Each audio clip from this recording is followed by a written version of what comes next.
তো তো ওয়েলকাম শুভম, ঠিক আছে। আমাদের যে ওয়ার্কশপ ইনস্ট্রাক্টরের এক্সামিনেশনটা হয়েছিল তার ইন্টারভিউ সেশনটা চালু আছে আমাদের, ঠিক আছে। এবার প্যানেল রাউন্ড যেগুলো চলছিল সেটা আমরা কমপ্লিট করে ফেলেছি। আমরা এখন ইন্ডিভিজুয়াল বেসিসে ইন্টারভিউ নিচ্ছি। শুভম আজকে রয়েছে আমার সাথে, ঠিক আছে। প্রথমে শুভম তুমি তোমার সম্বন্ধে কিছু বলবে, তারপর আমরা টেকনিক্যাল যে কোশ্চেন আনসার থাকবে সেখানে আমরা যাবো, ঠিক আছে। তোমার সম্বন্ধে কিছু বলো সবার আগে। Okay sir. স্যার আমার নাম শুভম দাস, আমার বাড়ি পশ্চিম মেদিনীপুর জেলার মেদিনীপুর শহরে। আমি 2010 সালে ডিপ্লোমা ইঞ্জিনিয়ারিং কমপ্লিট করেছি ইলেকট্রিক্যালে, ঈশ্বরচন্দ্র বিদ্যাসাগর পলিটেকনিক ঝাড়গ্রাম। তারপরে আমি 1 বছরের যেটা জিওআই ট্রেনিং ছিল, আগে নাম ছিল, যেটা স্টাইপেন্ডিয়ারি ট্রেনিং, মিনিস্ট্রি অফ এইচআরডির আন্ডারে বিওপিটি ইয়ার থেকে, ওটা আমাদের টাটানগর ইলেকট্রিক্যাল লোকোশেড থেকে 1 বছরের অ্যাপ্রেন্টিসশিপ করি। আর তারপরে আমি 2013 সালে শালবনী প্রাইভেট আইটিআই, ওখানে ইলেকট্রিশিয়ান ইনস্ট্রাক্টর হিসেবে কাজ করেছি স্যার 4 বছর 4 মাস। ইনস্ট্রাক্টর হিসেবে কাজ করেছি? হ্যাঁ স্যার, ইলেকট্রিশিয়ান ইনস্ট্রাক্টর হিসেবে 4 বছর 4 মাস কাজ করেছি। তারপরে স্যার আমি তো এই জেনারেল প্রিপারেশনও নিচ্ছিলাম, জেনারেল পরীক্ষার জন্য প্রিপারেশন চলছিল, অ্যাপটিটিউডটা যেহেতু লাগে সব পরীক্ষার জন্য। তারপরে স্যার ওই ইয়েতে আমি স্কুল সার্ভিসের তরফ যে ক্লারিক্যাল যে এক্সাম আছে সেখান থেকে আমি কোয়ালিফাই করি, কিন্তু আনফরচুনেটলি স্যার 3রা এপ্রিল সুপ্রিম কোর্টের রায়তে স্যার চাকরি চলে যায়। এই সিচুয়েশন এখন বর্তমানে। যাই হোক, আমি প্রিপারেশনটা তারপরেও কন্টিনিউ করেছি, মানে technical preparation side by side, জেনারেলটাও আমি প্রিপারেশনটা চালিয়ে গেছি। তারপরে স্যার আমার টেকনিক্যাল এক্সাম বলতে আমি এএলপি তে সাইকোমেট্রি অব্দি গিয়েছিলাম, 2019-এ যেটা হয়েছিল লাস্ট, সাইকোমেট্রি অব্দি গিয়েছিলাম, কিন্তু 5টা ব্যাটারির মধ্যে স্যার 3টে ব্যাটারি কোয়ালিফাই করেছিলাম, আর 2টো ব্যাটারিতে ওই ফ্র্যাকশন অফ নাম্বার, মানে একটাতে 0.75 একটা 1.25 এরকম নাম্বারের জন্য কোয়ালিফাই করতে পারিনি। তারপরে এসিটিসিএল এর স্যার পরীক্ষাতে ইন্টারভিউ রাউন্ড অব্দি গিয়েছিলাম, দিয়ে ডিসকোয়ালিফাই ওখান থেকে। হ্যাঁ, টিসিএল এ স্যার, ওটা 2017 সালে। ইন্টারভিউ গেছিলে? হ্যাঁ স্যার, ইন্টারভিউতে গিয়েছিলাম। ওখানে টাইপিং, যে বছরটা কম্পিউটার প্রফিসিয়েন্সি টেস্ট হয়েছিল সেই বছরের কথা বলছি। তো 2টো রাউন্ড কমপ্লিট করার পর ইন্টারভিউ অব্দি গিয়েছিলাম। আর তারপরে স্যার এখানে আমাদের মেদিনীপুর মিউনিসিপ্যালিটিতে সাব স্টেশন ইঞ্জিনিয়ার হয়েছিল, সেখানেও ইলেকট্রিশিয়ান, মানে আমাদের সাব স্টেশন ইঞ্জিনিয়ার হিসেবে ইলেকট্রিক্যালের আমি কোয়ালিফাই করেছিলাম। ওখানেও ইন্টারভিউ রাউন্ড থেকে মানে সেকেন্ড পজিশনে ছিলাম আমি, একটাই সিট ছিল এসি দের, তো সেখানে আমি সেকেন্ড পজিশনে ছিলাম, মানে 30 হাইস্ট উঠেছিল, তো সেখানে আমি 27 পেয়েছিলাম আউট অফ 30 আর কি রিটেন। তো ওইটাতে ওই অবধি লাস্ট। আর তারপরে general preparation side by side রেখে গিয়েছিলাম, মানে চলছিল। তো এটা পিএইচডি-তে আমি স্কুলে জয়েন করে যাই, কিন্তু আনফরচুনেটলি ওটা স্যার বর্তমানে এখন এপ্রিল মাস থেকে স্যার এখন আমি কিছু করি না এই মুমেন্টে।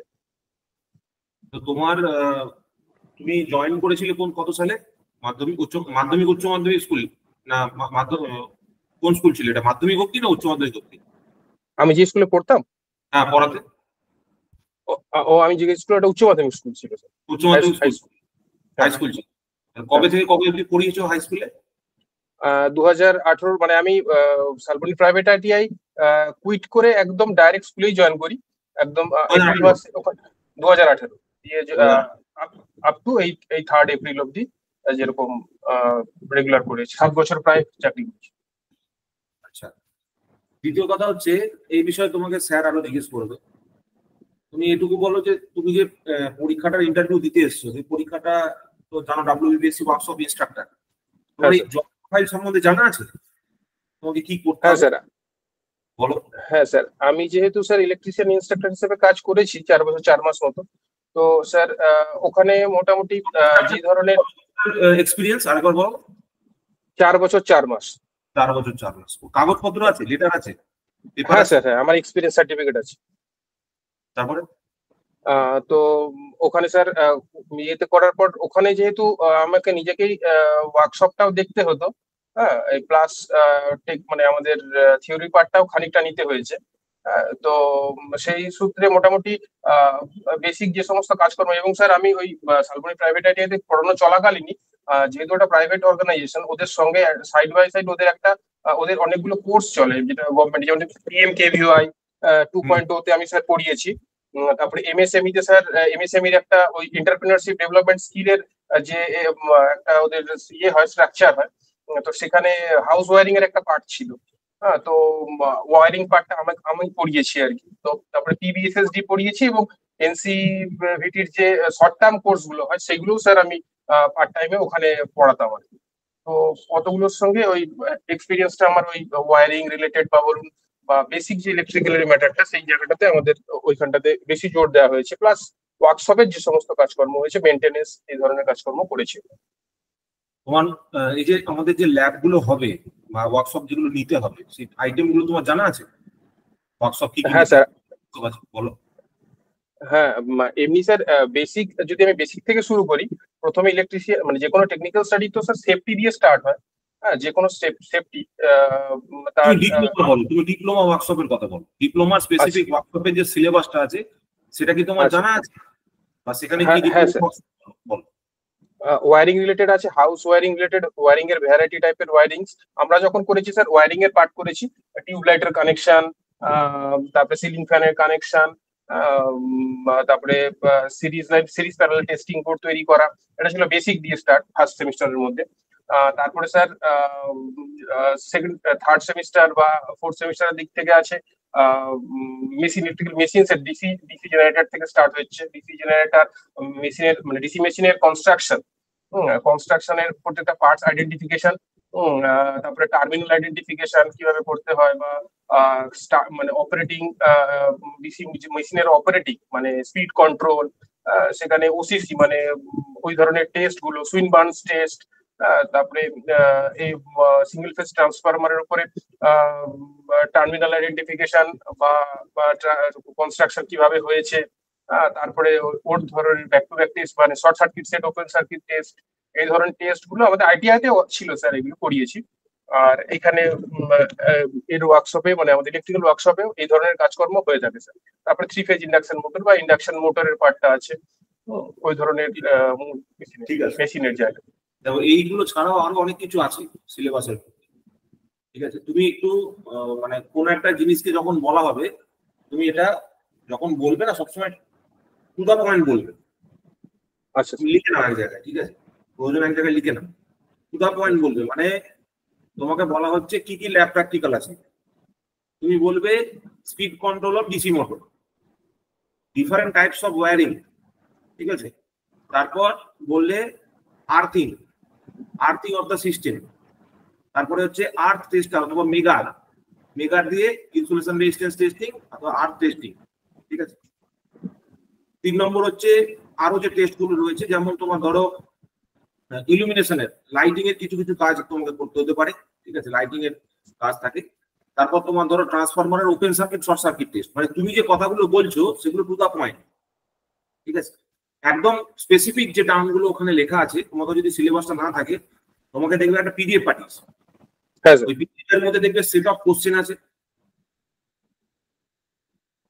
তারপর দেখবে সিলেবাস আছে, তারপর দেখবে ওই এর পার্টিকুলার ওয়ার্কশপের পার্টিকুলার সিলেবাস গুলো ওখানে মেনশন করা আছে। তুমি যদি তোমার যদি আইডিয়া না থাকে, আমি এখানে তোমাকে ডাউনলোড করে দেখিয়ে দিচ্ছি কোথায় আছে, ঠিক আছে?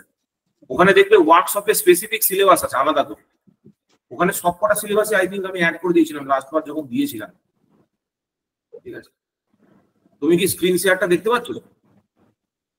না স্যার, এখনো দেখা যাচ্ছে না। স্ক্রিন শেয়ারটা আশা করি দেখতে পাবেন। আমি অন করছি কেন।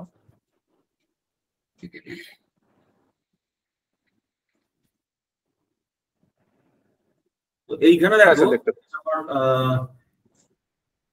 দেখো ইন্টারভিউ পয়েন্ট, বেসিক পয়েন্ট গুলো রয়েছে এখানে। কোশ্চেন আনসার দেওয়া আছে, ইম্পর্টেন্ট ইন্টারভিউ কোশ্চেন দেওয়া আছে।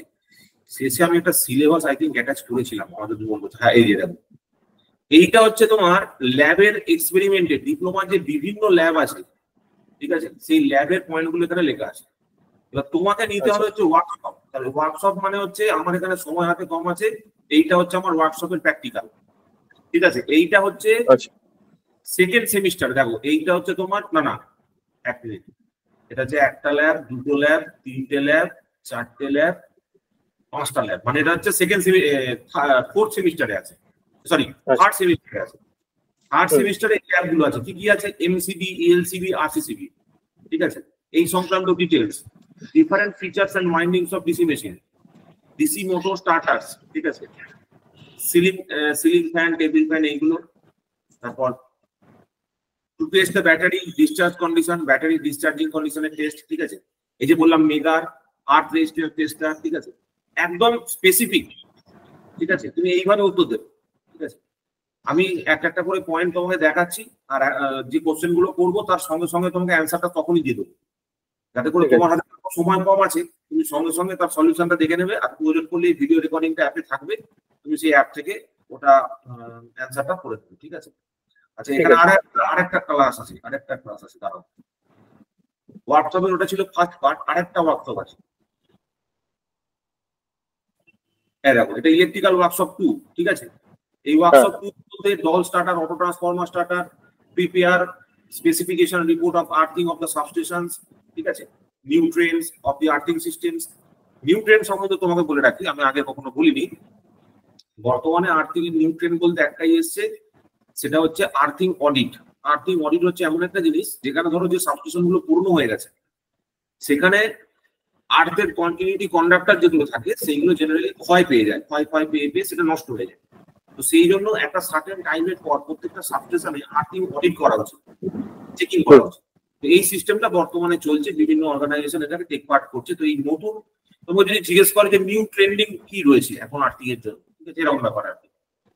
DC motor, AC motor in the workshop, তারপরে ট্রাবল শুটিং এন্ড মেইনটেনেন্স। এই ট্রাবল শুটিং ব্যাপারটা হচ্ছে, ধরো তোমাকে একটা কোশ্চেন জিজ্ঞেস করছি ট্রাবল শুটিং থেকে। আচ্ছা বলো তো, ধরো তোমার কাছে একটা মোটর আছে, 3 ফেজ ইন্ডাকশন মোটর আছে, তুমি সাপ্লাই দিয়েছো কিন্তু কোনো লোড কানেকশন করো, সাপ্লাইও ঠিক আছে, মোটরটাও ঠিক আছে। তাহলে এবার আমাকে বলো কি এমন প্রবলেম হতে পারে যার জন্য মোটরটা ফুল লোড কারেন্ট ড্র করবে। ডিসি একটা 3 ফেজ ইন্ডাকশন মোটর সাপ্লাই দিয়েছো, সাপ্লাই দেওয়ার জন্য ফুল লোড কারেন্ট ড্র করছে, কিন্তু তুমি কোনো লোড দাও না, কোনো লোড দেওয়া নেই, এরকম একটা কন্ডিশনে ফুল লোড কারেন্ট ড্র করছে। প্রথম কথা, এটা কি হতে পারে, 1 নম্বর। আর দ্বিতীয় কথা, যদি হয় তাহলে কখন হবে?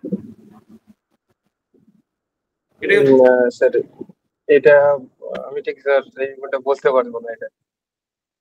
এটা হচ্ছে ট্রাবল শুটিং এর কোশ্চেন, ঠিক আছে। ট্রাবল শুটিং এটা ইট ইজ পসিবল। এটা তখন হয় যখন ধরো 3টে ফেজের মধ্যে একটা ফেজে কোনো কারণে সাপ্লাই যদি কন্টিনিউয়াস না থাকে। আচ্ছা, যেটা সিঙ্গেল ফেজিং, যেটা সিঙ্গেল ফেজিং বলে, ঠিক আছে। তখন 3 ফেজ মোটরটা 2 ফেজ হিসেবে কাজ করে। 2 ফেজ হিসেবে যখন কাজ করছে তখন ওরকম ভাবে ওই দুটো ফেজ দিয়ে তুমি দেখবে যে ফুল লোড কারেন্ট আসছে, আর একটা ফেজ দিয়ে কোনো কারেন্ট আসছে না, জিরো কারেন্ট আসছে। তার মানে নো লোড কন্ডিশনে ফুল লোড কারেন্ট কিন্তু তুমি পাবে, ঠিক আছে। এরকম বেশ কিছু ট্রাবল শুটিং এর কোশ্চেন থাকে। সিমিলারলি আরো দেখো, আরো এখানে যেগুলো রয়েছে সেটা হচ্ছে এই যে carry out maintenance of single phase 3 phase induction motor, trouble shooting of HV LV switch gear, ঠিক আছে। এই যে high voltage low voltage switch গিয়ারে কি কি ট্রাবল শুটিং করা হয়, কি কি চেক আপ করা হয়। যেমন একটা ফর এক্সাম্পল একটা ভিসিবি, ঠিক আছে, একটা vacuum circuit breaker. Vacuum circuit breaker তোমার জানা আছে জেনারেলি কোন ভোল্টেজ লেভেলে ইউজ করা হয়? স্যার রেঞ্জটা আমার ঠিক জানা নেই, তবে হাই ভোল্টেজের ক্ষেত্রে ইউজ করা হয়। এটা হাই ভোল্টেজ কোনটা? 132 কেভি, 220 কেভি কোথায় ইউজ করো? মেজরিটি কোথায় ইউজ করা হয়? আমার আই থিংক স্যার ওটা 33 কেভি অ্যাবাভ, মানে 11 কেভি অ্যাবাভ। না, জেনারেলি ডিসিবি গুলোর প্রেফারেবল ভোল্টেজ রেঞ্জ হচ্ছে 11 কেভি প্রেফারেবল। 33 কেভি তেও হাই ভোল্টেজ ব্রেকার তোমার ডিসিবি থাকে। এবার ট্রাবল শুট মানে এই যে বলেছে যে চেকিং, ঠিক আছে, বা প্রিপেয়ার ট্রাবল শুটিং চার্ট। একটা হাই ভোল্টেজ সার্কিট ব্রেকারে ট্রাবল শুট করার ক্ষেত্রে কয়েকটা পয়েন্ট বল, বা 11 কেভি একটা ভ্যাকুয়াম সার্কিট ব্রেকারে ট্রাবল শুট করার জন্য কিছু পয়েন্ট বল, যে কি কি ট্রাবল শুটিং আমাকে করতে হবে বা কি কি জিনিস আমাকে মেইনটেনেন্স করতে হবে। মেইনটেনেন্স করার জন্য মেজর পোর্শন কোনটা? একটা ভ্যাকুয়াম সার্কিট ব্রেকার বলতে পারো, একটা এসএফসি সার্কিট ব্রেকার বলতে পারো, যেটা খুশি। সার্কিট ব্রেকারটা সম্বন্ধে আমার অতটা নলেজ বিশেষ নেই ওই হাই ভোল্টেজের ক্ষেত্রে। ডিসিবিতে কি থাকে, ডিসিবিতে যে ভ্যাকুয়াম ইন্টারাপ্টারটা থাকে যার মধ্যে অ্যাকচুয়াল কন্ট্যাক্ট সেপারেশনটা হয়, ওই ভ্যাকুয়াম ইন্টারাপ্টারটা মেইনলি তোমায় চেক আপ করতে হয়। ভ্যাকুয়ামের একটা ভ্যালু আছে, ঠিক আছে, একটা রেঞ্জ আছে। তাহলে সেই ভ্যাকুয়ামটা যদি প্রপার রেঞ্জে না থাকে তাহলে ইন্টারাপশন হবে না। 1 নম্বর। SF6 সার্কিট ব্রেকারে SF6 গ্যাসের একটা মিনিমাম প্রেসার মেনটেন করতে হয়। যদি মিনিমাম প্রেসার না থাকে তাহলে আর এক্সটিংগুইশ ভালোভাবে করা যায় না। তাহলে SF6 গ্যাসের প্রেশারটা প্রত্যেকটা সার্কিট ব্রেকারে কন্টিনিউয়াসলি মেনটেন করতে হয়, কন্টিনিউয়াসলি চেক আপ করতে হয়। তো এইরকম বেশ কিছু পয়েন্ট তোমাকে জানতে হবে, ঠিক আছে? This is regarding works of instructor and its syllabus. আচ্ছা, এবার আমাকে বলো তোমার ফেভারিট সাবজেক্ট কি? স্যার ইলেকট্রিক্যালের মধ্যে? ইলেকট্রিক্যালের স্যার বেসিক ইলেকট্রিক্যালের মধ্যে মানে ওই টুলস আইডেন্টিফিকেশন, পার্টস আইডেন্টিফিকেশন, আমাদের ট্রান্সফরমার, ওয়্যারিং, এই পার্টগুলো স্যার মোটামুটি ঠিকঠাক। তুমি আমাকে বলো যে ট্রান্সফরমার সম্বন্ধে বলো, যে ট্রান্সফরমারের যদি কোনো ফল্ট হয়, ঠিক আছে, ট্রান্সফরমারের ফল্ট চেক আপ করার জন্য কি কি সিস্টেম আমার কাছে আছে? যদি কোনো ট্রান্সফরমারের প্রবলেম হয়, তার ফল্ট চেকিং এর জন্য কি কি সিস্টেম আমার কাছে আছে, অ্যাভেলেবেল আছে? প্রোটেকশন সিস্টেম ট্রান্সফরমারে কি কি আছে? বুকোলস রিলে থাকে স্যার, আর বুকোলস রিলে থাকে, আর SF6 সার্কিট ব্রেকারও থাকে। সার্কিট ব্রেকার তো ট্রান্সফরমার মধ্যে থাকবে না, বাইরে থাকে। হ্যাঁ, বাইরে থাকে। আচ্ছা, ঠিক আছে। তো বুকোজ রিলে কি কাজ করে বলো? বুকোলস রিলে স্যার ইলেকট্রোম্যাগনেটিক রিলে, তো ওভার কারেন্ট কোনো কারণে সেন্স করতে পারলে রিলেটা ট্রিপ করে যায়। ওভার কারেন্ট রিলে বলো। বুকোজ রিলে কি একটা ওভার কারেন্ট রিলে? বলো। বুকোজ রিলে কোনো ওভার কারেন্ট রিলে নয়, ঠিক আছে, এটা আমি বলবো। যে সেন্সটা আছে সেই সেন্সরটা ফ্ল্যাপ অপারেটেড, মানে একটা মার্কারি সুইচ থাকে, সেই মার্কারি সুইচটা একটা ফ্ল্যাপ মুভমেন্টের জন্য আপ ডাউন হয় মার্কারি সুইচটা, তারপর সেখান থেকে তোমার ব্রেকারে পালস পাঠায়, ঠিক আছে? ওখানে ওভার কারেন্টের কোনো ব্যাপারই নেই। It is a gas actuated relay. Gas actuated relay মানে ব্যাপারটা হচ্ছে কি, ধরো আমাদের ট্রান্সফরমারে যে ওয়াইন্ডিং গুলো আছে, ট্রান্সফরমারের ওয়াইন্ডিং গুলোতে যখন ইনসুলেশন থাকে, ট্রান্সফরমারের ইনসুলেশন গুলো যদি ফেলিয়ার হতে শুরু করে, তখন কি হবে? ওই winding to winding short circuit হবে। ওয়াইন্ডিং যদি শর্ট সার্কিট হয় তাহলে এখানে স্পার্ক হবে। এবার স্পার্কটা যদি কম পরিমাণে হয় তাহলে কি হবে? কম স্পার্কের জন্য তেলটা যেটা থাকবে সেটা ডাইরেক্টলি ভেপারে পরিণত হবে, ঠিক আছে? ওই ভেতরের তেলটা ডাইরেক্টলি ভেপারে পরিণত হবে। এবার এই যে ভেপারে পরিণত হলো, এই ভেপারটা প্রথমে যদি অল্প অল্প শর্ট সার্কিট হয়, মানে ধরো কোনো একটা জায়গায় ধরো ওয়াইন্ডিং এর একটা খুব স্মল সেকশন থেকে স্পার্কিং হচ্ছে, তাহলে সেখানে কি হবে? স্মল অ্যামাউন্ট অফ ভেপার তৈরি হবে। এবার স্মল অ্যামাউন্ট অফ ভেপার তৈরি হলে সেটা আস্তে আস্তে আস্তে আস্তে যখন কনজারভেটর ট্যাঙ্কের ওখানে যাবে, যে আলটিমেটলি কনজারভেটর ট্যাঙ্কে গিয়ে যখন জমা হবে, আস্তে আস্তে উপর থেকে নিচের দিকে তোমার প্রেসার ক্রিয়েট করবে, বা নিচ থেকে উপরের দিকে, ধরো নিচ থেকে উপর দিকে, ধরো নিচ থেকে উপরের দিকে প্রেসার ক্রিয়েট করবে। তাহলে যখন এটা আস্তে আস্তে হলো, যখনই আস্তে আস্তে তোমার কি বলবো ভেপারটা তৈরি হলো, তার জন্য একটা অ্যালার্ম সাউন্ড আসে, বুকোজ অ্যালার্ম। বুকোজ অ্যালার্মটা হচ্ছে যখন শর্ট সার্কিট হচ্ছে বাট লিকেজ মিনিমাম খুব স্মল অ্যামাউন্টে হচ্ছে।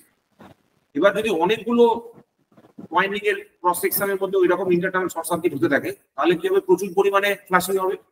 প্রচুর পরিমাণে ফ্লাশিং হলে অনেকটা তেল একসাথে ভেপারে পরিণত হবে। এবার অনেকটা তেল যখন একসাথে ভেপারে পরিণত হবে, তখন ওই কনজারভেটর ট্যাঙ্কের মধ্যে একসাথে অনেকটা গ্যাস ঢুকে পড়বে এবং আলটিমেটলি সে ট্রিপ সিগন্যাল পাঠাতে বাধ্য হবে। মানে দুটো ভাবে হতে পারে, একটা হচ্ছে অল্প অল্প ফ্লাশিং এর জন্য হতে পারে, ধরো দুটো, এইটা একটা তার, এটা একটা তার, এবার এর উপরে ইনসুলেশন আছে, এর উপরে ইনসুলেশন আছে, এটা গায়ে লেগে আছে। এবার উইথ টাইম কি হচ্ছে? এদের মাঝখানে ইনসুলেশনটা ক্ষয় পেয়েছে। এবার ক্ষয় পেয়ে এদের মধ্যে অল্প অল্প স্পার্ক হচ্ছে। এবার হতে হতে যত সময় গেছে স্পার্কটা বড় হয়েছে, স্পার্কের পরিমাণটা বেড়েছে, বাড়তে বাড়তে বাড়তে বাড়তে একসময় এমন হয়ে গেছে যে সেটার পরিমাণে হিউজ স্পার্ক ক্রিয়েট হচ্ছে। এইভাবে জেনারেলি বুকোজ রিলে অপারেট করে। It is a gas actuated relay. আচ্ছা, ট্রান্সফরমারে তোমরা open circuit short circuit test করেছো। আচ্ছা বলো, ওপেন সার্কিট শর্ট সার্কিট কি কাজে লাগে? ওপেন সার্কিটে স্যার আয়রন লসটা চেক করা হয়, আর শর্ট সার্কিটে sir open loss sir core loss, যেটা ওপেন সার্কিট টেস্ট থেকে কোর লস, কোর লসটা টেস্ট করা হয়। আর শর্ট সার্কিট টেস্টে স্যার কি বলবো ওটাকে, আয়রন লসটা টেস্ট করা। কোর লস আর আয়রন লসের মধ্যে কি না না, সরি ভুল বললাম স্যার, ওটা দুটো সেমই। হ্যাঁ, শর্ট সার্কিট টেস্টে স্যার এক্সাক্ট মনে পড়ছে না। ঠিক আছে, তো শর্ট সার্কিট টেস্টের ক্ষেত্রে তোমার কপার লস করা হয়, তাই তো? কপার লস করে, এক্স্যাক্টলি কপার লস করা হয়। এই যে ট্রান্সফরমারে ধরো টেস্টিং হয়ে গেল, ট্রান্সফরমারে যে এফিসিয়েন্সি বার করা হয়, ট্রান্সফরমার এফিসিয়েন্সি কি রকম রেঞ্জে হয়? স্যার মোটামুটি 90% এফিসিয়েন্সি, 80 to 90%। সেটা হবে, তখন তোমাকে একটা প্রশ্ন জিজ্ঞেস করতে হবে স্যার, স্যার এটা কি ধরনের ট্রান্সফরমার? আচ্ছা, মানে পাওয়ার ট্রান্সফরমার বা পাওয়ার ট্রান্সফরমার না ডিস্ট্রিবিউশন ট্রান্সফরমার, সেই অনুযায়ী তোমার অ্যান্সারটা। আচ্ছা, বুঝতে পারলে? কারণ তুমি যদি এফিসিয়েন্সির কথা বলতে চাও, একটা ডিস্ট্রিবিউশন ট্রান্সফরমার এফিসিয়েন্সি হচ্ছে 99.9% এরকম ব্যাপার। কিন্তু পাওয়ার ট্রান্সফরমার এফিসিয়েন্সি রিলেটিভলি কম, ওই 90% ওই 70 to 80% এর কাছাকাছি, একটু কম থাকে পাওয়ার ট্রান্সফরমার এফিসিয়েন্সি। কিন্তু আমরা বইতে লেখা থাকে 70 to 80%, কিন্তু আমরা প্র্যাকটিক্যালি দেখি না, প্র্যাকটিক্যালি অনেক বেশি থাকে পাওয়ার ট্রান্সফরমার এফিসিয়েন্সি। ঠিক আছে, তার কারণ হচ্ছে প্রত্যেকটা পাওয়ার ট্রান্সফরমার সিস্টেমে একইভাবে লোডেড থাকে না।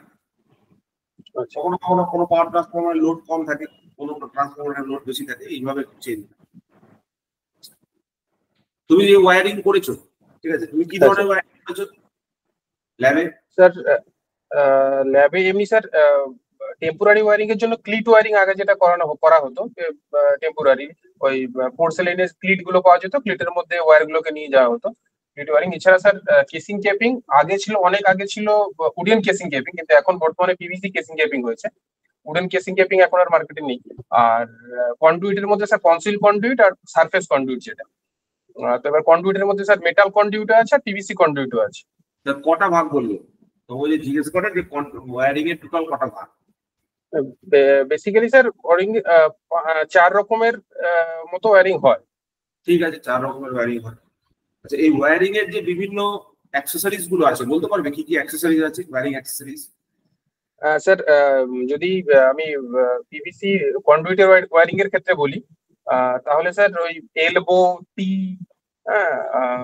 তারপরে ওটাকে বলছে মডিউলার বক্সেস, মানে ওই 4 টাইপ, মানে 4 ওয়ে মডিউলার বক্সেস, এগুলো ইউজ করা হয়। এছাড়া স্যাডেল আছে, স্যাডেল দিয়ে আটকানো যায় দেওয়ালে, মানে সারফেসে স্টে করানোর জন্য।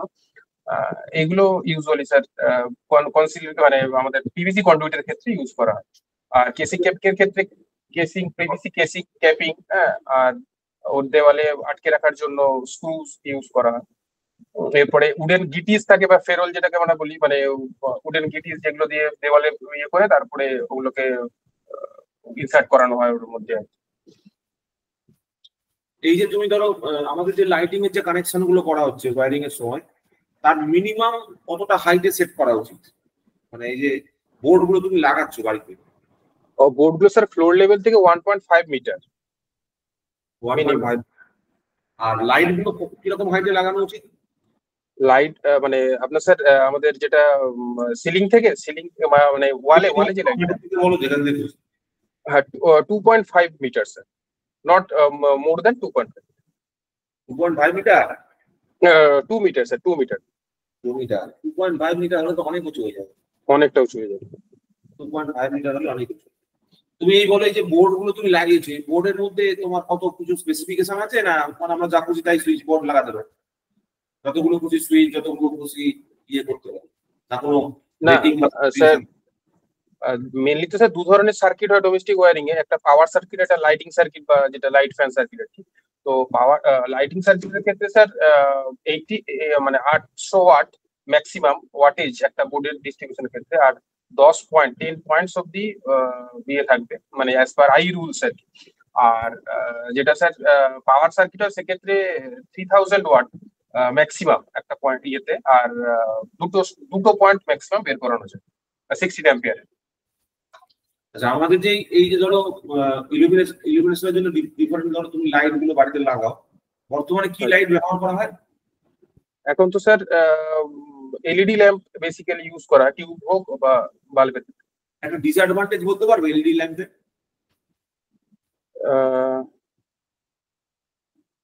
আমার যেটা স্যার পার্সোনালি মনে হয় আলোটা তুলনামূলক কম মনে হয় নর্মাল ফ্লোরোসেন্ট ল্যাম্পের থেকে। আর অন্য কিছু? আর স্যার না, আর কিছু বলতে পারবো না। এলইডি ল্যাম্প কি করে, সিস্টেমে হারমোনিক্স ইন্ট্রোডিউস করে। মানে এলইডি এমন একটা সোর্স, এলইডি একটা তোমার electronic source, electronic device. Electronic device যখনই কোনো সিস্টেমে অ্যাড হবে তখন সিস্টেমের লোডটা তোমার নন সাইনুসয়েডাল হয়ে যায়, মানে হারমোনিক্স ইন্ট্রোডিউস হয় সাপ্লাই থেকে। মানে এটা সিস্টেমের জন্য ভালো না, সিস্টেমের ওয়েব ফর্মের জন্য ভালো না, ওয়েব ফর্ম ডিস্টর্ট হয়ে যায়। এবং আরেকটা জিনিস হয় সেটা হচ্ছে এই যে লাইট গুলো হয় দিজ আর পয়েন্টেড সোর্সেস। এদের যে ডিফিউশনটা মানে লাইট যেটা বেরোচ্ছে সেটা চারিদিক দিয়ে বেরোয় না, একটা পয়েন্ট ফোকাসড সোর্স থেকে বেরোয়। এর ফলে কি কোন সারফেসে তুমি যখন তাকে পড়ছো লাইটের স্ট্রেসটা তোমার বেশি পড়ে, তোমার চোখের উপর স্ট্রেস বেশি পড়বে। বুঝতে পারছো কি বলতে চাইছি? যদি লাইটটা চারিদিকে ডিস্ট্রিবিউটেড হতো, দেখবে ওই হলুদ রঙের যে আলোগুলো আছে, ইয়েলো কালারের লাইট, ইয়েলো লাইট মানে ওয়ার্ম লাইট, যেটা ওয়ার্ম লাইট যেগুলো, যেহেতু যদি ভালোভাবে ডিস্ট্রিবিউট হয়, চারিদিক দিয়ে ফুল ডিসপারশন হয়, তাহলে ওটা চোখের জন্য খুব ভালো। মানে তোমার দেখবে দেখতেও ভালো লাগবে সেই লোকেশন গুলো। ধরো তুমি একটা কোনো জায়গায় খেতে গেছো হোটেলে, দেখবে হোটেলে সব জায়গায় হলুদ হলুদ রঙের আলো জ্বলে। দেখবে ওই কোসি অ্যাটমসফিয়ারটা তৈরি করার জন্য ওরা কিন্তু সাদা আলো জ্বালায় না।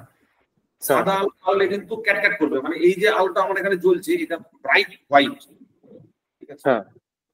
আচ্ছা, এই যে লাইট গুলো হয়, এই লাইটের একটা প্যারামিটার আছে, এটাকে বলা হয় সিআরআই, কালার রেন্ডারিং ইন্ডেক্স। জানা আছে কি জিনিস? না স্যার, এটা জানি না। তুমি এই রংটা কি দেখতে পাচ্ছ? এই পেছনে আমার ডিসপ্লের পেছনে এটা স্যার এরকম ব্রাউনি লাগছে, ব্রাউন দেখাচ্ছে, কিন্তু অ্যাকচুয়ালি কালারটা হচ্ছে তোমার অরেঞ্জ। ঠিক আছে, এইটা হচ্ছে এইটাকেই বলে সিআরআই। সিআরআই মানে হচ্ছে যে তুমি অ্যাকচুয়াল কালারটা কতটা ডেভিয়েট করে যাচ্ছে।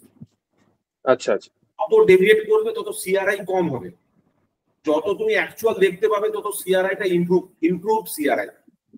ঠিক আছে, ধরো এটা তুমি একদম যদি ব্রাউন না দেখে যদি ডাইরেক্টলি এটা কমলা দেখতে, অরেঞ্জ দেখতে, তখন তুমি তার মানে কি বোঝাচ্ছে, আমার যে ক্যামেরাটা, এই ক্যামেরাটা পারফেক্ট সিআরআই ক্যাপচার করতে পারছে 100 আউট অফ 100। যেহেতু তুমি ব্রাউন দেখছো তার মানে কালারটা ডিস্টর্ট হয়ে যাচ্ছে, তার মানে ওর সিআরআইটা কমে গেল। যেমন কোন একটা তুমি আপেল হাতে নিয়ে যদি সূর্যের আলোয় দেখো, তার যে অ্যাকচুয়াল কালারটা সেই কালারটা একরকম হয়, আর তুমি যদি ঘরের ভিতরে সেই রুমের লাইটে দেখো তার কালারটা অন্যরকম হয়ে যায়।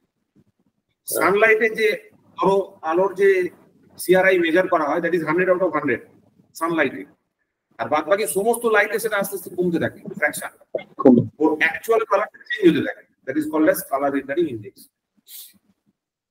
আচ্ছা, তোমার ধরো এই যে আর্থিং করি, ক টাইপের আর্থিং হয় সবার আগে কত ধরনের আর্থিং তুমি জানো? স্যার আর্থিং কে তো বেসিক্যালি দুটো ভাগে ভাগ করা যায়, সিস্টেম আর্থিং আর ইকুইপমেন্ট আর্থিং। এবার হ্যাঁ, তো সিস্টেমের ক্ষেত্রে আমরা যে আমাদের যে ডোমেস্টিক সিস্টেম হোক বা অ্যাপ্লায়েন্সেস যেগুলো কানেক্টেড থাকে সেগুলোকে সিকিউর করার জন্য সেটা ইউজ করা হয়। ইকুইপমেন্ট আর্থিং হচ্ছে আমাদের যে মেশিন ইনস্টল করি সেগুলোর মেটালিক বডি গুলোকে যাতে কোনো কারণে শক প্রুফ করা যায়, তো সেই জন্য আমরা সিস্টেম আর্থিংটা করে থাকি, ইকুইপমেন্ট আর্থিংটা করে থাকি। এবার ওই আর্থিং গুলোর মধ্যে ভাগ থাকে, যেরকম টেম্পোরারি কাজের জন্য রড আর্থিং যেটা করি আর কি, রড আর্থিং, এরপরে পাইপ আর্থিং আছে, প্লেট আর্থিং আছে, এই ধরনের আর্থিং এগুলো আছে। এই যে তুমি বলে ইকুইপমেন্ট আর্থিং আর সিস্টেম আর্থিং, এই দুটোর মধ্যে কি ফারাক আছে? মানে মেন ডিফারেন্সটা কি? কোনটাকে ইকুইপমেন্ট আর্থিং বলে, সিস্টেম আর্থিং বলে? স্যার ইকুইপমেন্ট আর্থিং এ স্যার আমরা মেশিনটাকে বাঁচানোটা টার্গেট থাকে আমাদের, মানে মেশিনটাকে সেভ করা, এবং তার সঙ্গে হিউম্যান শকও ইনভলভ থাকে। আর সিস্টেম আর্থিং এর ক্ষেত্রে কানেক্টেড লোড, অ্যাপ্লায়েন্সেস যে সমস্ত লোড গুলো লাগানো আছে আমাদের সেগুলো, এবং সঙ্গে হিউম্যান ইন্টারফারেন্স দুটোই স্যার ইনভলভ থাকে। আচ্ছা, কিছু কিছু সিস্টেম আমরা দেখেছি ডবল আর্থিং ইউজ হয়। ডবল আর্থিং এর কিসের রিকোয়ারমেন্ট আছে? ডবল আর্থিং কেন ইউজ করা হয়? এটা স্যার আমি ঠিক বলতে পারবো না। ট্রান্সফরমারে দেখবে ট্রান্সফরমার নিউট্রালটাকে আর্থ করা হয়, কেন করা হয়? নিউট্রালটাকে আর্থ করা হয় ট্রান্সফরমার নিউট্রালটাকে আমরা অ্যাড করি, জানো তো? সেটা তুমি সাবস্টেশনে হোক, এন্ডেই হোক, এটা করার কারণটা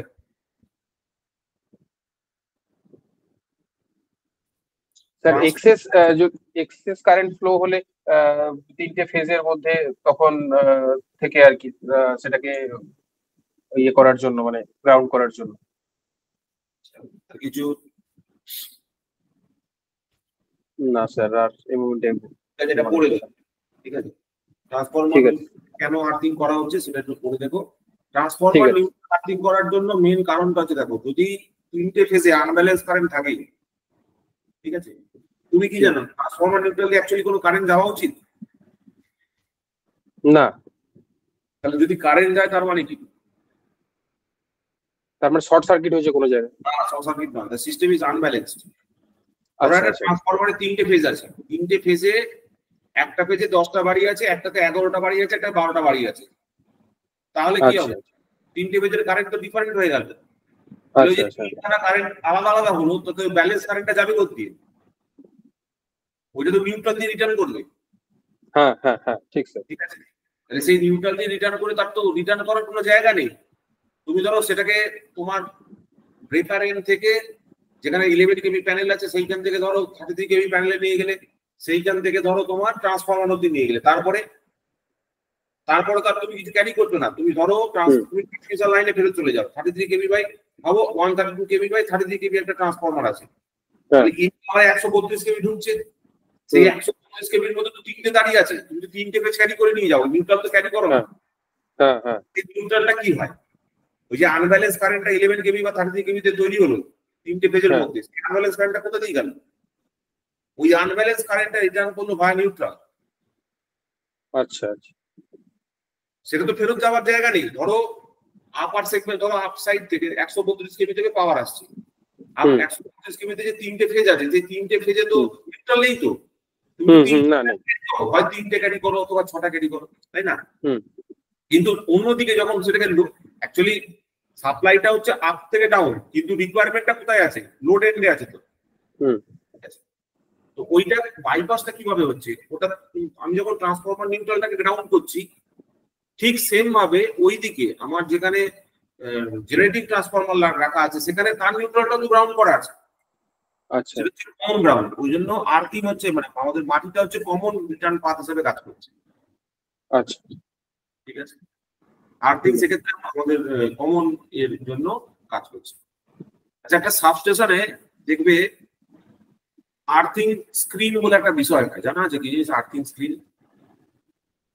না স্যার, স্ক্রিন না এটা জানি না।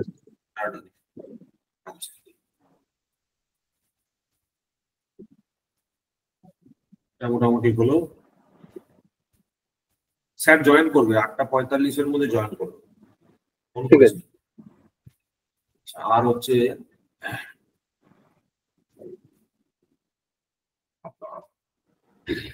মোটামুটি তোমাদের সবকিছুই কভার হয়ে গেল। আচ্ছা, দেখবে কিছু কিছু ওই যে এমসিবির মধ্যে দেখবে আর্ক শুট থাকে, দেখেছো তো? আর্ক শুট গুলো কি জানা আছে? না স্যার, দাঁড়াও দেখাচ্ছি।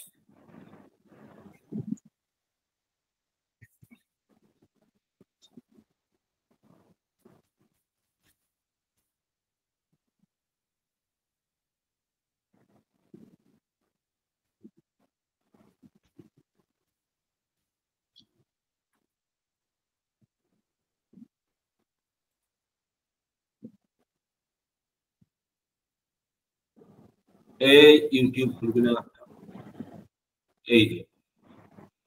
এই ছবিটা দেখতে পাচ্ছ? দেখো তো।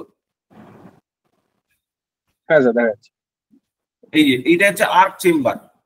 এই যে আর্ক চেম্বার, এই আর্ক চেম্বার কি কাজ করে জানা আছে? এখানেও আছে, তুমি এখানেও দেখতে পাবে। এটা হচ্ছে তোমার আর্ক চেম্বারটা, এই জায়গাটা, এই লাল রঙের পোর্শনটা। ঠিক আছে, তুমি একটা কাজ করবে, একটা ইউটিউবে একটা এমসিবির পুরো ডিসম্যান্টলিং করে তার ডিটেলটা বলেছে, এরকম করে ভিডিও ভালো করে দেখবে, তোমাদের এমসিবি তে কোশ্চেন জিজ্ঞেস করবে। ঠিক আছে, আর্ক শুটের কাজটা হচ্ছে, বা আর্কের এই যে চেম্বারটার কাজটাই হচ্ছে আর্কটাকে স্প্লিট করা। আর্কটাকে স্প্লিট করতে হচ্ছে আর্কের রেজিস্ট্যান্সটা বাড়ানো, তবেই আর্কটা তোমার ইয়ে হবে, মানে ইয়ে করা যাবে, এলিমিনেট করা যাবে, নাহলে আর্ক এলিমিনেট করা যাবে না। আর্ক পাথের মধ্যে বেশি রেজিস্ট্যান্স প্রোভাইড করতে হবে। এই যে দেখো, এই যে মাঝখানে যে সেগমেন্টটা আছে, এখানে কি করা আছে, আর্কটাকে স্প্লিট করার সিস্টেম করা আছে। মানে এখানে যে আর্কটা জেনারেট হবে, সেই আর্কটা এখানে অনেকগুলো ভাগে ভাগ হয়ে যাবে, তার মানে কি রেজিস্ট্যান্স বেড়ে যাবে। আচ্ছা আচ্ছা, এটাই হচ্ছে মেন কাজ।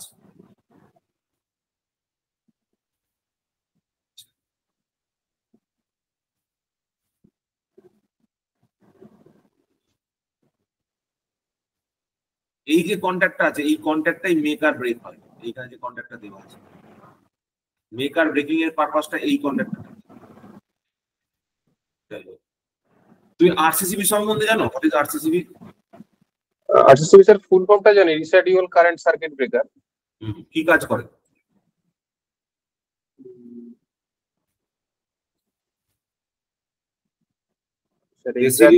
সার্কিট ব্রেকার কি কাজ করে?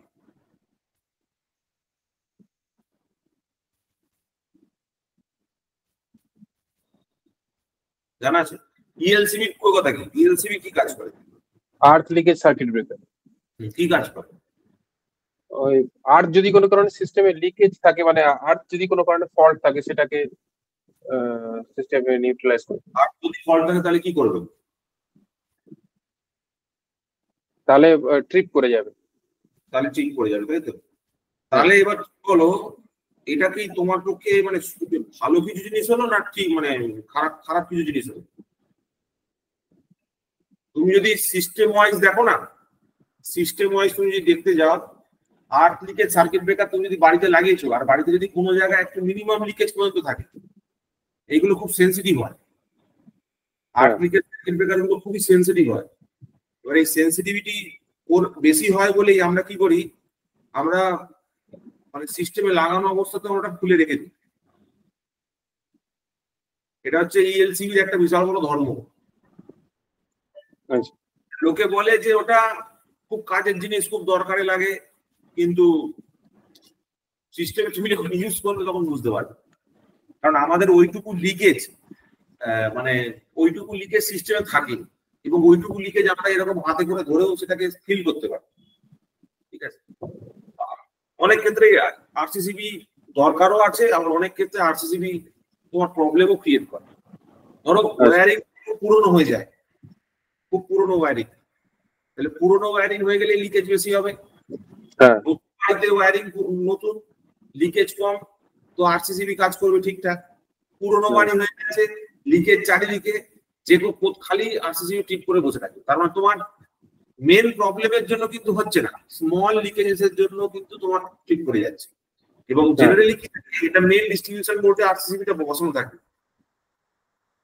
এটা যে একটা প্র্যাকটিক্যাল অভিজ্ঞতা থেকে বলছি, একটা সাবস্টেশনে বাড়িগুলো তো পুরোনো হয়, তোমার মেন বোর্ডের সঙ্গে আরসিসিবি নতুন সিস্টেম চালু হয়েছিল যে সব জায়গায় আরসিসিবি লাগাতে হবে। সবাই ভালো করেছে, এমসিবি রয়েছে, এমসিবি তলে একটা আরসিসিবি লাগিয়ে দিয়েছে, ভালো কথা। সব কটা এমসিবির সঙ্গে একটা ডাইরেক্ট লাইনে, মেন লাইনের সাথে আরসিসিবি লাগানো আছে। কিছু হোক আর না হোক, সঙ্গে সঙ্গে আরসিসিবি ঠিক করে যাচ্ছে, যাই হচ্ছে আরসিসিবি ঠিক করছে, যাই হচ্ছে। এবার কিছুতেই মানে লাইনটা বারবার ঠিক করে যাচ্ছে, এবং কিছুতেই আইডেন্টিফাই করা যাচ্ছে যে আরসিসিবিটা কেন ঠিক করছে। যাই হোক, তারপরে অনেক ইয়ে করে বোঝা গেল যে ওই আরসিসিবির যে সেন্সিটিভিটিটা আছে, আরসিসিবির সেন্সিটিভিটিটা তোমার অনেক বেশি। তো আরসিসিবি সেন্সিটিভিটি বেশি হওয়ার জন্য বারবার ঠিক করে যাচ্ছে। এইগুলো হচ্ছে প্র্যাকটিক্যাল কন্ডিশন, আমাকে কিন্তু জিজ্ঞেস করবে। ঠিক আছে, ঠিক আছে, যেহেতু কাজ করেছো ওই জন্য বলছি। স্যার চলে আসবে, ফোন করেছি। ঠিক আছে, তুমি টেকনিক্যাল মোটামুটি ভালো বলেছো, তখন আরেকটু ভালো হলে ভালো হয় আর কি। কারণ তুমি যদি একটু টপিক গুলো আমি তোমাকে একটা সামারি বলে দিচ্ছি তোমাকে।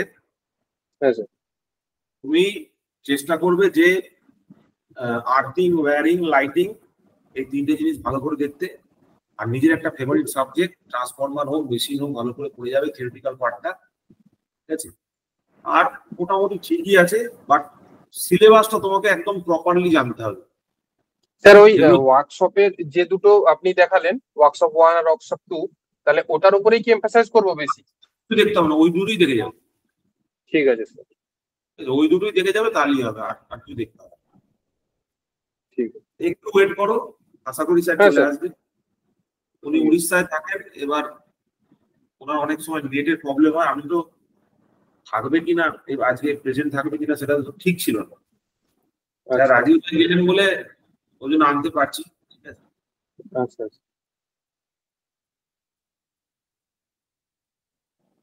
প্যানেল ইন্টারভিউটা আমাদের হয়ে গেছে। স্যার আমি আসলে একটু লেটে আজকে আমি সার্চ করতে, আমি অনেকদিন ধরে স্যার সার্চ করছি, আপনার ভিডিও আমি দেখেছি স্যার, আগে ইউটিউবে দেখেছি।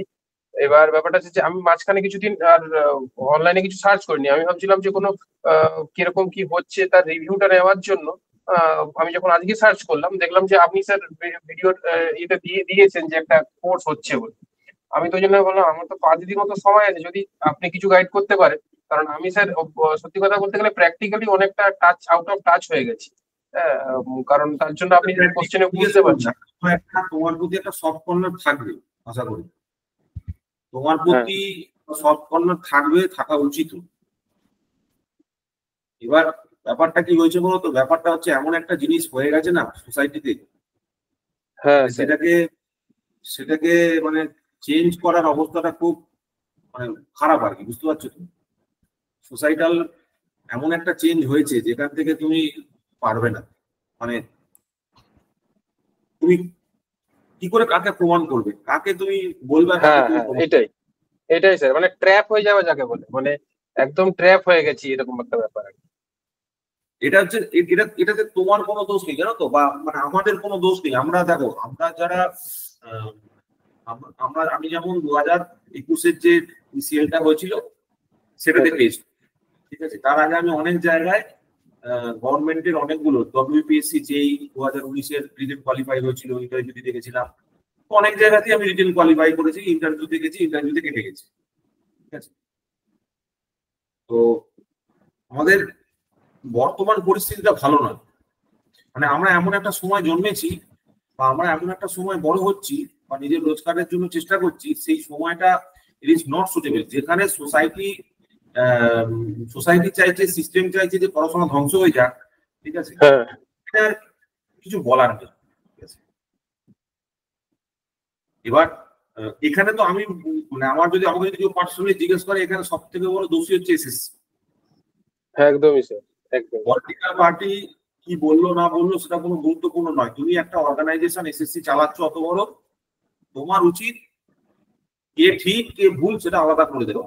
তুমি যদি সেই কাজটা করতে না পারো, তাহলে সেই জায়গাটাকে পুরোপুরি ডাইলিউট। স্যার এসে গেছে।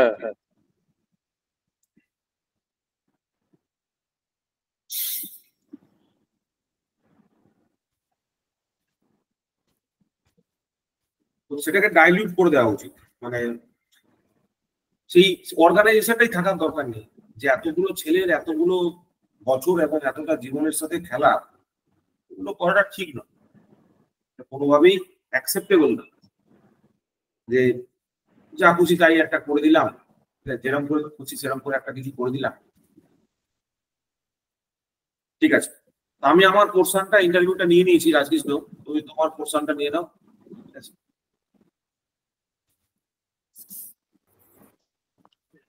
বলো তাহলে শুভম, ফার্স্টে তুমি ব্যাপারে। স্যার আমার নাম শুভম দাস, আমি স্যার পশ্চিম মেদিনীপুর জেলার মেদিনীপুর শহরে থাকি। আমি স্যার 2010-এ diploma in electrical engineering Ishwarchandra Vidyasagar polytechnic Jhargram থেকে পাস করেছি। তারপরে স্যার আমি 1 বছরে স্টাইপেন্ডারি অ্যাপ্রেন্টিসশিপ একটা করেছি টাটানগর ইলেকট্রিক্যাল লোকোশেড থেকে, মানে ওটা board of practical training eastern রিজিয়নের আন্ডারে। সেখানে কমপ্লিট করার পর তারপরে নেক্সট আমি স্যার শালবনী প্রাইভেট আইটিআই তে ইলেকট্রিশিয়ান ইনস্ট্রাক্টর হিসেবে 4 বছর 4 মাস চাকরি করেছি। তারপরে যেহেতু স্যার সেই সময় আমি মানে আমাদের জেনারেল অ্যাপটিটিউড পরীক্ষাগুলো সমস্ত দিচ্ছিলাম, তো সেই সময় অন্যান্য টেকনিক্যালের পাশাপাশি আমি জেনারেল পরীক্ষাও দিই, এবং জেনারেল পরীক্ষাটা দিয়ে স্যার ওই 2018 সালে আমি স্কুলের ক্লার্ক হিসেবে, হাই স্কুলের ক্লার্ক হিসেবে জয়েন করি। কিন্তু স্যার 3 এপ্রিল থেকে একটা আনফরচুনেট রিজনের জন্য আমাদের সুপ্রিম কোর্ট তো চাকরিটাকে বাতিল করেছে। তো এই 3 এপ্রিল থেকে স্যার বলতে পারেন স্যার বেকার স্যার এখন বর্তমানে। এখন প্রিপারেশনটা যেরকম চালাচ্ছিলাম চালিয়ে যাচ্ছি। এখন তাহলে বর্তমানে কি করছো? এখন স্যার কিছু করছি না, এই তো স্যার 1 মাস মতো একটা আমাদের এরকম সিচুয়েশনটা হয়েছে। এখনো সেই অর্থে এই ইন্টারভিউর জন্য প্রিপারেশনটা স্যার নিতে হবে, ওই জন্য অন্য কোনো জায়গাতে ট্রাই করছি না ইমিডিয়েটলি। এটা হয়ে যাক, তারপরে নেক্সট আবার। টাটার যে এটা, ওটা কি ন্যাপস এর আন্ডারে ছিল নাকি? না স্যার, ওটা তো স্যার মিনিস্ট্রি অফ এইচআরডির আন্ডারে, যেটা আগে জিওআই ট্রেনিং বলতো আগে। আচ্ছা, হিউম্যান রিসোর্স ডেভেলপমেন্টের আন্ডারে ছিল। হ্যাঁ স্যার, ওটা 1 বছরের অ্যাপ্রেন্টিসশিপ, স্টাইপেন্ডারি অ্যাপ্রেন্টিসশিপ, যেটা টেকনিশিয়ান অ্যাপ্রেন্টিসশিপ বলে, ডিপ্লোমার পর করা যায় ওটা। মিদনাপুরে যখন, তো মিদনাপুরের গভর্নমেন্ট পলিটেকনিক বা তোমার মিদনাপুরে আইটিআই ফাইটিআই তো করতে পারো আপাতত, যতক্ষণ না হচ্ছে আর কি। হ্যাঁ স্যার, আমি ওটা ট্রাই করবো। এটা স্যার এই মুভমেন্টে 1 মাস আগেই জাস্ট এটা হয়েছে। অলরেডি আমি সিভি সাবমিট করা শুরু করেছি বিভিন্ন জায়গাতে, কলও আসছে। এই পরীক্ষাটা, এই পিএসসির এক্সামটার জন্য স্যার প্রিপারেশনটা, এই জন্য আর অন্য জায়গায় এখন জয়েন করিনি আর কি, মানে অ্যাপ্রোচ করিনি এখনো পর্যন্ত ইন্টারভিউর জন্য, কিন্তু সিভি স্যার জমা দিচ্ছি। প্রিপারেশন আছে নাকি, মানে এটা ছাড়া আর কিছু প্রিপারেশন আছে? স্যার জেনারেল আমি প্রিপারেশন সাইড বাই সাইড চালিয়ে যাচ্ছি, অন্যান্য পরীক্ষার মানে জেনারেল ফিল্ডের আর কি। তুমি মেন টার্গেটটা তাহলে কোন দিকে আছে, টেকনিক্যাল না নন টেকনিক্যাল? স্যার টেকনিক্যাল আমার, যেহেতু স্যার টেকনিক্যাল স্টাডিজটা মেন ফোকাস, কিন্তু অ্যাপটিটিউডটা সবাইতেই লাগে, তার জন্য আমার দুটোই সাইড বাই সাইড প্রিপারেশনে রাখি আর টেকনিক্যালটাও তার সঙ্গে একসঙ্গে থাকে আর দুটোই থাকে। সেটা ঠিক আছে, বাট কিছু তো একটা ফোকাস আছে। ধরো তুমি টেকনিক্যালে এটা পেয়ে গেলে, তারপর আবার জেনারেলে দিবে, সেটা হয়তো ওর থেকে বেটার। না স্যার, আমার এজ স্যার 36 ইয়ার্স, আর এইবার এখন আর সেই অর্থে আর জেনারেল প্রিপারেশনও সেইভাবে আর নিতে পারবো না। আর সেন্ট্রাল গভর্নমেন্টের এক্সাম গুলো সব প্রায় বন্ধ, তো স্যার 36 ইয়ার্সে। আচ্ছা, তুমি বললে যে শালবনী আইটিআই থেকে করেছো, তোমার ওটা বিটেক না কি বলে? Private IT. প্রাইভেট দিয়ে বিটেক করছো নাকি? না, আমি স্যার ওখানে পড়িয়েছি, ইলেকট্রিশিয়ান ইনস্ট্রাক্টর হিসেবে কাজ করতাম। তোমার হাইয়েস্ট তাহলে কোয়ালিফিকেশন কি, গ্র্যাজুয়েশন না ডিপ্লোমা? না, ডিপ্লোমা আছে, ডিপ্লোমা ইন ইলেকট্রিক্যাল ইঞ্জিনিয়ারিং। আচ্ছা আচ্ছা আচ্ছা, ওকে। আচ্ছা, তাহলে তো ঠিকই আছে, অসুবিধা নেই। ঠিকই আছে। স্কুলে পড়াতো তো? স্কুলে পড়ানো ছেড়ে হঠাৎ করে এখানে চলে আসলে কি জানো? না না, হঠাৎ করে না, ওই যে আমাদের টার্মিনেশনটা হলো না সবার। আচ্ছা, ওই স্কেলটাতে? হ্যাঁ হ্যাঁ হ্যাঁ স্যার, হ্যাঁ। বাপরে, তুমি বুঝতে পারোনি? আমিও প্রথমে বুঝতে পারিনি ও যেটা করলো, তারপর ওকে জিজ্ঞেস করলাম ভালো করে যে তোমার স্কুলটা হাই স্কুল না মাধ্যমিক স্কুল, তখন আমি বুঝতে পারলাম কি বলছি। আচ্ছা, ওটা তো তোমার ওই মাধ্যমিক আর উচ্চ মাধ্যমিক করছে, আপার প্রাইমারি তো করেনি এখন? না না স্যার, আমি তো উচ্চ মাধ্যমিকটাতেই ছিলাম, মানে উচ্চ মাধ্যমিক স্কুলেই ছিলাম। আপার প্রাইমারিটা সেপারেট, ওটা একই প্যানেলে কিন্তু সেপারেট ওটা। ওটা তো সেপারেট, ওই জন্য মাধ্যমিক আর উচ্চ মাধ্যমিকটা ইমপ্যাক্ট করছে আর কি। আপার প্রাইমারিটা এখন ঝুলে আছে হয়তো। হ্যাঁ হ্যাঁ। তুমি ওখানে মানে ক্লাসে কি ক্লাস নিতে, মানে কোন সাবজেক্ট ছিল তোমার? না স্যার, আমি ক্লারিক্যাল পোস্টে চাকরি করতাম। ক্লারিক্যাল পোস্টে। ঠিকই আছে, তার থেকে বরঞ্চ এই টেকনিক্যাল গুলোতে অনেক বেটার, অনেক স্যালারি স্কেলও বেটার, কাজের ওয়ার্কিং প্যাটার্নও অনেক বেটার স্কুলে। আর অনেক হ্যাপি থাকবে, বুঝলে তো? তুমি যখন টেকনিক্যাল কাজকর্ম করবে না, তোমার মনের মধ্যে একটা স্যাটিসফ্যাকশন থাকবে। আমি জানি না তোমার কিরকম লাগে, বাট টেকনিক্যাল না স্যার, আমার জেনারেল এমনি ডেস্ক জব স্যার খুব একটা বেশি ভালো লাগে না, কিন্তু স্যার যেহেতু একটা জীবন জীবিকার ব্যাপার, কিছু তো করতে, বাবা রিটায়ার্ড হয়ে গেছে, তো একটা প্রেশার থাকে ফ্যামিলি। হ্যাঁ, মানে তখন অলরেডি আমার 29 ইয়ার্স যখন এজ চলছিল, সেই সময়টা মানে 30 ইয়ার্স এর মধ্যে আমাকে একটা কিছু পেতেই হবে, এরকম একটা ব্যাপার করেছিলাম। হ্যাঁ, কারণ আমার অনেক বন্ধু বান্ধবকেও দেখছি যে যারা মানে বিটেক এই সমস্ত কমপ্লিট করার পর প্রাইমারি চাকরি ছেড়ে দিয়ে জয়েন্ট বিডিও বা এই ধরনের জেনারেল লাইনে অ্যাবজর্ব হচ্ছে। প্রিপারেশনটা যেন দুভাবেই চালিয়ে গেছি স্যার, যেটা সুবিধে হয়েছে সেই মতো করে আর কি। তো জেনারেল এবং টেকনিক্যাল দুই জায়গাতেই এই জন্য প্রিপারেশনটা সেইভাবে চালাচ্ছিলাম। ওর থেকে এই এর ওয়ার্ক কালচার, তারপরে ওয়ার্ক প্যাটার্ন অনেক বেটার। হ্যাঁ, মানে আমি তো বলবো যে ঠিক আছে, গভর্নমেন্টে তুমি যদি তোমার মানে তোমার পে স্কেল কিরকম ছিল, কি পে স্কেল ছিল এখানে স্কুলে? হ্যাঁ, স্কুলে স্যার আমি লাস্ট ইন হ্যান্ড স্যালারি পেতাম ওই 35,700 সামথিং। আচ্ছা, তোমার এখানে মোটামুটি ওয়ার্কস, তুমি যে কোনো অর্গানাইজেশনে যদি এখন চাকরি করো, হয়তো প্রাইভেটে অত পাবে না, কিন্তু প্রাইভেটে তুমি যদি ভালো পোস্টে চাকরি করতে, মানে যদি প্রাইভেটে লেগে থাকতে, তোমার এখন 9 করে 60 থেকে 70,000 টাকা মাইনে হতো ডিপ্লোমা। হ্যাঁ স্যার। স্টেবিলিটি ঠিক আছে, স্টেবিলিটি একটা পয়েন্টে অবশ্যই দরকার, অবশ্যই ঠিক আছে, কিন্তু তোমার প্রাইভেটেও কিন্তু মাইনে ভালো হতো। তোমার ডিপ্লোমা পাস কবে বললে? 2010। ঠিক আছে, 2010 মানে এখন 15 বছর। তোমার 15 ইয়ার্সের এক্সপিরিয়েন্সে তুমি যে কোনো জায়গাতে প্রাইভেটে যেখানেই থাকতে না কেন, তোমার 80 to 85,000 স্যালারি হতো মিনিমাম। আমি তোমাকে বলছি এই প্রাইভেটে প্রথম দিকটাতে স্যার কমপ্লিট করার পরে স্যার 2010 সালে স্যার কমপ্লিট করার পরে স্যার আমি ওই 6 মান্থস 1 ইয়ার করে অনেক জায়গাতেই অল্প অল্প করে কাজ করেছি, কিন্তু কোনো এক্সপিরিয়েন্স সার্টিফিকেট আমি ওখান থেকে নিতে পারিনি। যেমন স্যার প্যাব ইঞ্জিনিয়ার্স বলে একটা কোম্পানি আছে কলকাতাতে, ঢাকুরিয়ার ওখানে। ওখানে ওই ওরা হচ্ছে বিভিন্ন যে আপনি স্যার বললেন না যে আর্থিং এর অডিট হচ্ছে, আর্থ অডিট হচ্ছে এখন, তো ওদের ওই বিভিন্ন পেট্রোল পাম্পের ইলেকট্রিক্যাল সেফটি সার্ভে করানো। ও বিপিসিএল, এইচপিসিএল, আইওসিএল থেকে ওদের টেন্ডার দেওয়া আছে ওই কোম্পানিটা। তো ওরা পশ্চিমবঙ্গের বিভিন্ন জায়গাতে এবং ভারতবর্ষের বিভিন্ন জায়গাতে ওদেরকে ডাইয়া, মানে আমি পাটনাতে আইওসিএল ডিভিশনাল অফিসার কিছুদিন ছিলাম, হ্যাঁ, দিন 10 মতো।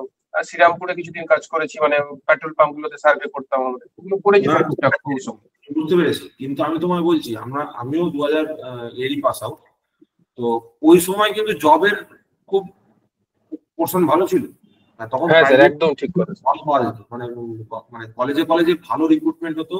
মানে আমাদের শিল্প মন্দিরের কথা আমি বলছি, শিল্প মন্দিরে তোমার সেকেন্ড ইয়ারে ছেলেগুলোদের রিক্রুটমেন্ট হয়ে যেত। কেউ বললে বিশ্বাস করবে না, সেকেন্ড ইয়ারে সিভিল, মেকানিক্যাল, ইলেকট্রিক্যালে ছেলেদের নিয়ে চলে যেত। ইয়ে কমপ্লিট হতো না, শিল্প মন্দিরে করতো, বুঝলে? তোমার কমপ্লিট হওয়ার আগে তাকে সিলেকশন করে নিয়ে চলে যেত। যাই হোক, তখন ইঞ্জিনিয়ারিং সেক্টরটাও ভালো ছিল। হ্যাঁ, থ্যাংক ইউ শুভম জয়েন করার জন্য। আমি আমার পয়েন্ট তো বলে দিয়েছি।